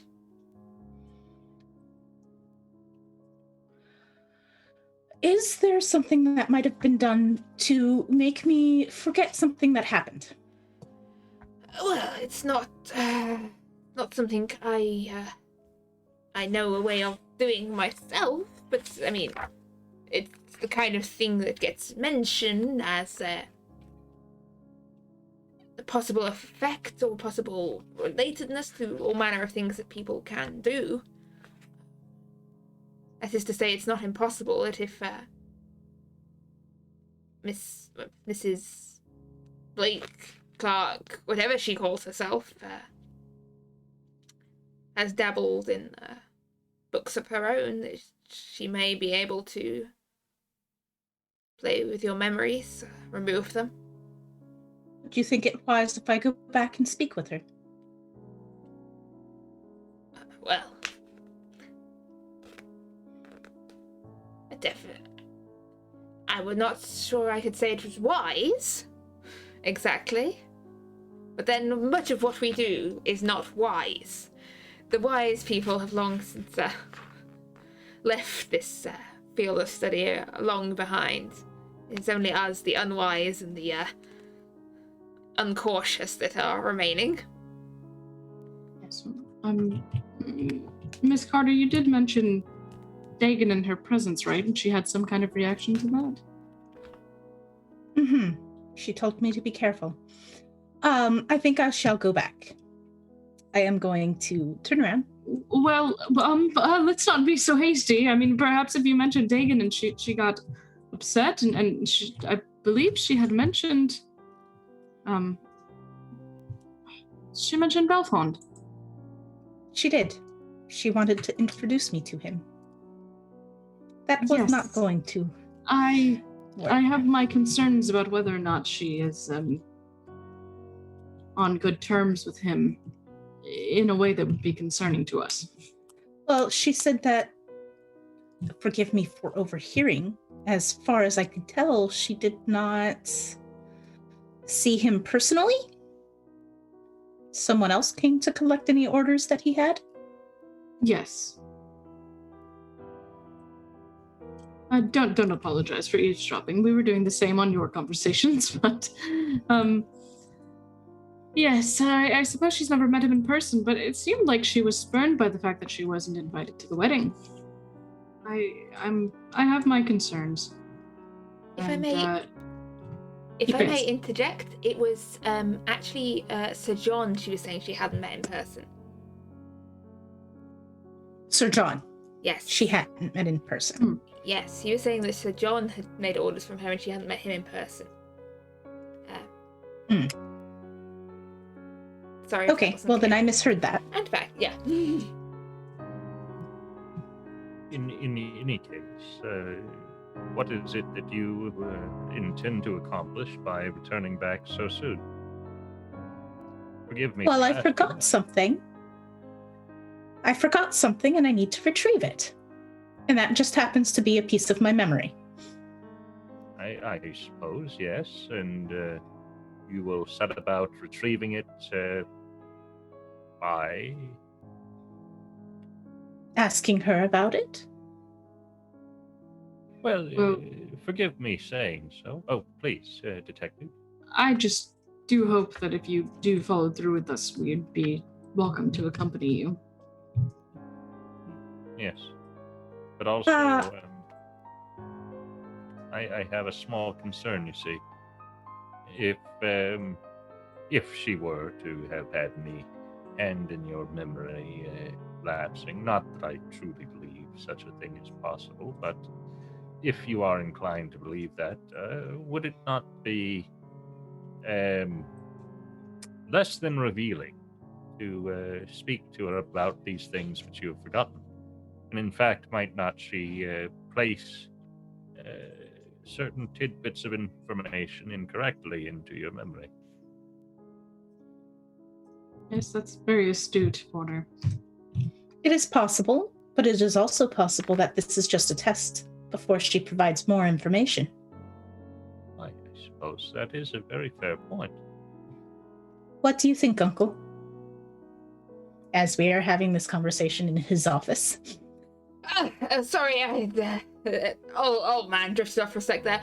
I think it's entirely possible that she may, if she can remove memories, that she could twist your memories that remain. I would definitely be wary of seeing her alone if this is the sort of thing she can do. Sorry, my mind drifted back. You're reminding me of poor Martin, and yeah, it was very, very unfortunate. I have not had that much luck so far with collaborators, though not quite so unlucky yet as. Uncle, were you on good terms with Martin? Oh yes, very, and very his family. Good terms. Oh yes, as I said, I didn't see that much of the daughter, but Martin and his wife Mary were around here for tea all the time. I got on with them very well, although yes, obviously I didn't really manage to stay in touch after Mary died and after what happened to poor Martin. I should possibly have checked in on the girl, but I've never been that good at that sort of thing.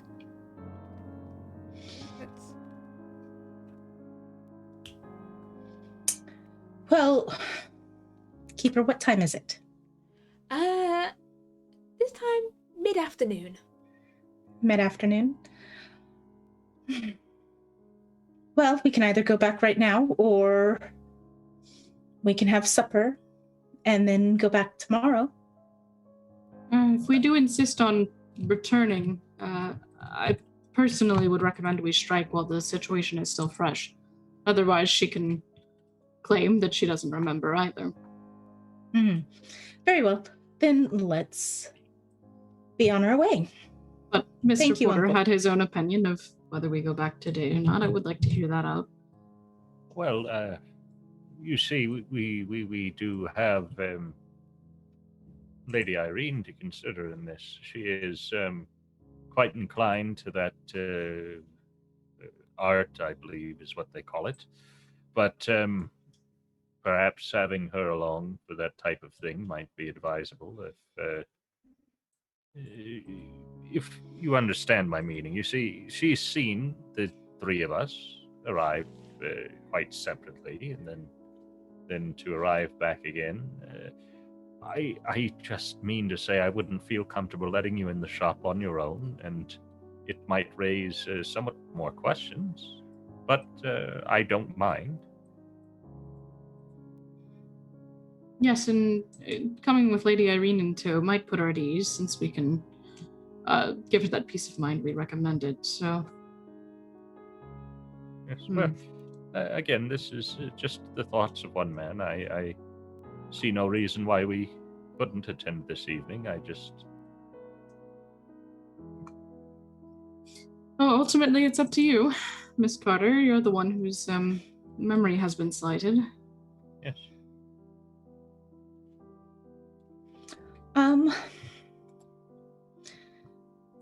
You've made a point. Perhaps we should ask Lady Irene to see if she can glean anything from my missing memory before we speak.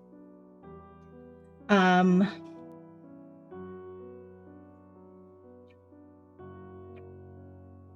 so what shall we do tonight?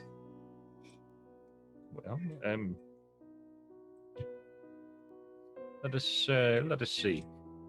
You had mentioned the possibility that seeking information from the hospitals in regards to the drowning was quite the potential. Yes, I do think I so. see no reason why that wouldn't be a bad idea. As for your own investigation, I do wonder if you've now any idea where you may proceed next. And of course, Miss Carter, I do wish to find this bit of lost time. It is disconcerting in a number of ways.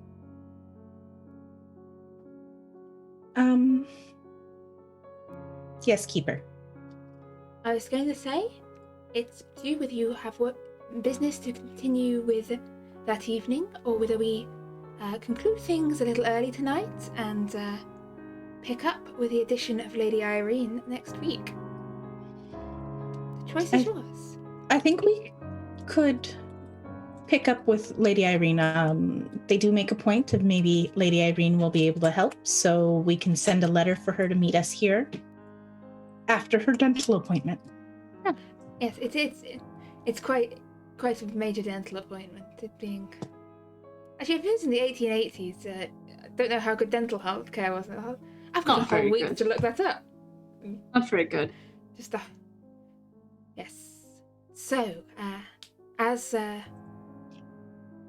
investigators, having made a slight return into the world of the occult and the strange, albeit slightly less dramatically than last time, make their plans at Grosvenor Square.